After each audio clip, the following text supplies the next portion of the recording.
깨지 마라, 너네 마을 주장원, 뭐 이러면서 이제 험담들을 하는 거예요. 그러면 이제 창을 막 던져요. 물론 창이 전혀 닿지 않는 거리에 도열이 있으므로 아무도 다치지 않습니다. 그 다음에 설전이 몇 번 오고 가면 또 창 던지고, 그 다음에 또 욕하고, 비속어 같은 거 쓰고, 이상한 막 손욕 같은 거 막 제스처하고. 그러고 나면 이제 각자 마을로 돌아가요. 그런 다음에 마을의 그 아녀자들에게 오늘 이 전쟁터에서 추장님이 가랑잎 타고 이 태평양 날아다닌 얘기를 막 자랑을 튀도록 하면은 뭐 여성들은 아는지 모르는지 그냥 돼지나 잡고, 그럼 먹고 그날 밤 질펀하게 축제판이 벌어지고, 그리고 각 마을은 모두 자기네가 이겼다라고 선언하고, 그게 아프리카의 전쟁이었다고 그래요. 그리고 나서 샤카줄루가 아주 짧은 단창을 손에 쥐고 방패를 옆으로 밀친 다음에 갈비뼈 사이에다가 무기를 집어넣어서 상대방을 실제로 살해하는 전쟁을 시작하게 된다라는 거죠. Bring it back. Bring it back. 글쎄요, 뭐 저같이 이 체격이나 뭐 담이나 다 전쟁에 해당이 안 되는 사람은 좀 그렇기는 한데, 만일 제가 그 시대의 그 마을에 태어났었으면은 용자 중에 용자로, 그 마을의 메가폰이자 스피커로, 최고의 용사로 그 마을 언니들에게 정말 그 신랑감이 1순위로 끝내주는 인기를 구가하면서 거의 뭐 추장도 나중에 될 수 있지 않았었을까 하는 그런 생각을 해보면서 하하하하.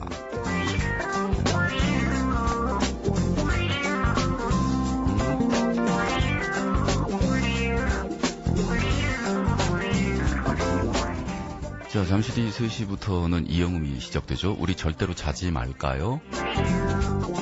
네, 저희 방송이 끝난 다음에도 방송 존재하니까요. 우리 자지 말까요? 계속 깨서 다음 방송도 들어주실까요?